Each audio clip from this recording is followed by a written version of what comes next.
Professor, numa hora do COF, o senhor tinha dado uma dica para treinar a escrita copiando autores de boa qualidade. Mas você poderia dar mais dicas práticas a esse respeito? Como fazer isso? Que tipo de texto eu faria copiando um autor, por exemplo? Bom, aí todo o problema é a questão de ouvido. Quer dizer, naturalmente você não vai escrever as mesmas palavras que ele escreveu sobre o mesmo assunto dele, porque daí você não está imitando, você está copiando. Você vai falar de uma outra coisa, com outras palavras, mas o critério tudo está no ouvido, quer dizer, está soando como se fosse ele. É puro ouvido. Né? Às vezes lendo a coisa em voz alta, mas às vezes você não precisa ler em voz alta, às vezes o ouvido imaginário já capta. Então se você pegar dois autores muito diferentes e tentar copiá-los, tá certo? Você vai sentir a diferença. Porque você vê, por trás de todo escrito, você tem um critério estilístico consciente que o sujeito escolheu. Ele escreve assim porque ele quer escrever assim, não é uma coisa assim tão natural. Né? E se for natural, é porque os critérios, as escolhas que ele fez já estão tão profundamente arraigadas nele que ele não precisa pensar naquilo para decidir como que ele vai escrever isso ou aquilo. Mas esses critérios, eles sempre podem ser puxados de dentro da escrita e até expressos em palavras. Por exemplo, a escolha de vocabulário. Se você pegar, por exemplo, o Graciliano Ramos. O Graciliano Ramos ele nunca usaria um termo erudito se ele pudesse usar um termo popular. Entende? Ele nunca usaria uma palavra rara se ele pudesse usar uma palavra de uso corrente. São critérios. E é coisa dele. Não é necessariamente assim para todos. Tem escritores que não fazem isso. Ele nunca faria uma frase de 4 palavras se ele pudesse fazer uma de 3. Mas há escritores ao contrário, que fazem períodos de 20 linhas. Por que ele faz? Bom, porque ele decidiu fazer assim, por X tais ou quais motivos.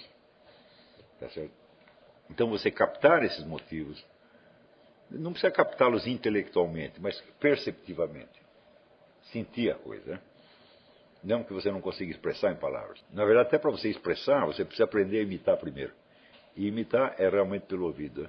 Né? Por exemplo, existe uma interessantíssima crônica de Machado de Assis que chama Um Cão de Lata ao Rabo.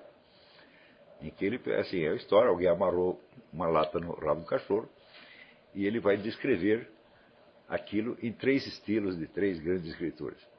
É a paródia, evidentemente, mas mostra que ele entendeu perfeitamente os princípios estilísticos daqueles escritores. Quer dizer, todo escritor que tem uma grande habilidade, ele sabe imitar os outros.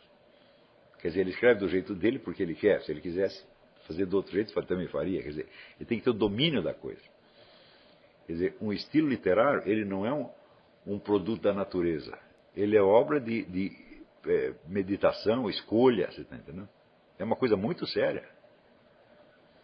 Claro que, em alguns casos, vamos dizer, o estilo é uma obra mais refletida e mais pensada, em outros casos é mais espontâneo, mas nunca é totalmente espontâneo. Por exemplo, você pode... você lê francês? Não. Bom, mas para quem lê? Você experimenta ler André Gide e ler Léon Bloy. André Gide quer fazer tudo o mais educado possível, parecendo... Quando dizem coisa importante, ele quer fazer parecer que ele não está dizendo nada. Ele não quer fazer barulho. E o Léon Bloy, ao contrário, ele quer chocar a pessoa, ele quer ofender. Mas é da natureza dele. Né? Só que ele sabe, vamos dizer, transpor essa natureza num estilo literário. Quer dizer, ele sabe escrever parecendo que ele é ele mesmo. Então, por exemplo, você imitar esses dois seria uma maneira. Né? Léon Bloy. B-L-O-Y. O Léon Bloy era um sujeito que ele decidiu ele viver como um mendigo, tá certo? Para ele não ter compromisso com ninguém. Então, evidentemente, ele levava uma vida miserável. Então, por causa disso, ele podia dizer as coisas como lhe vinha à cabeça. E realmente são coisas horríveis. É impossível você ler e você não ficar ofendido em algum momento. Depois você pode ler, por exemplo, se você ler Georges Bernanos, não os romances dele, mas os livros de polêmica, que são tão bons quanto os romances. Ele quer falar de um jeito que é como se toda a geração dele estivesse falando. Então ele faz você se sentir envolvido naquela coisa. como se não fosse o discurso de um indivíduo, mas é o nosso discurso, é você que está falando. Sem usar o plural. Então o que ele faz? Ele usa, por exemplo, acontecimentos públicos que todo mundo ficou sabendo, né, as experiências vividas em comum. Ele toda hora está evocando isso aí. Fica muito bonito, né? E um outro escritor maravilhoso para você aprender, Ortega y Gasset. Ortega y Gasset é o maior prosador da língua espanhola.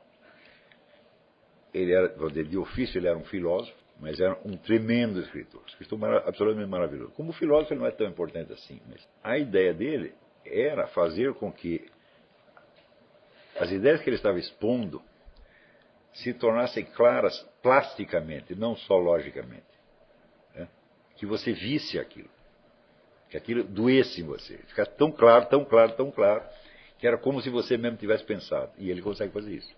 Você pode tentar imitar. Eu imitei todos esses. Eu estou falando de caras com quem eu aprendi. Então, esses foram meus gurus, gurus literários. Né?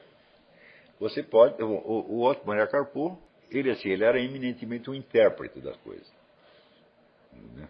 Das ideias, das obras de arte, dos monumentos, etc, etc. E ele sabia que no mundo das humanidades tudo só se torna claro pelo contraste. Quer dizer, a dialética é a regra dessas coisas. Você entende uma coisa pela coisa contrária. Então o que ele faz? Ele vai armando as contradições. Dizendo, é assim, mas parece que é de um outro jeito. E um terceiro diz que é do outro jeito. Ele não diz o que ele pensa. Né? Ele vai assim como um peixe, nadando nos meios das contradições, aos poucos as coisas vão se esclarecendo. Só que às vezes você não fica sabendo o que ele realmente pensa, porque não é disso que se trata. Ele está tentando explicar o que outros quiseram dizer, tá certo? E mostrando isso através de contrastes e contradições. Quer dizer, muita gente não entende o Carpo, acho que é por causa disso. Ele é sutil demais. Quer dizer, não é que não entende o que ele está dizendo, mas acha que é a opinião dele, quando às vezes não é. Ele usa muito assim, assumir a palavra em nome de um terceiro, sem dizer que é o terceiro que está falando.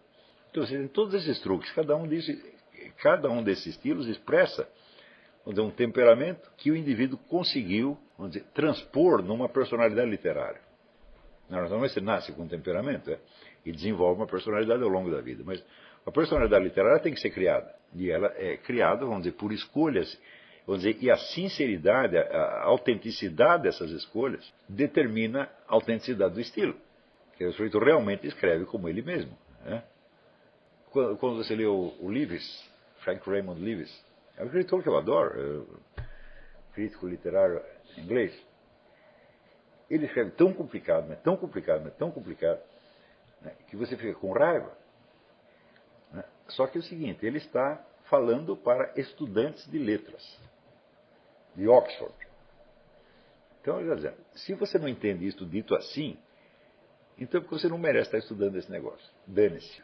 Quando você entende o que ele está falando, você vê que é muito elegante. Você consegue pegar assim num parágrafo, pega toda uma complexidade de ideias, tudo junto, e falar, não é fácil escrever assim. Isso quer dizer que, por exemplo, não existem virtudes uniformes do estilo. Por exemplo, a clareza não é uma virtude uniforme. Às vezes ela é uma virtude, às vezes não é. Mas, às vezes, o indivíduo capricha tanto nos seus princípios estilísticos que eles se tornam artificiais. Eles viram como se fosse uma outra língua. Eu vou fazer o João Guimarães Rosa. Eu não gosto de ler João Guimarães Rosa.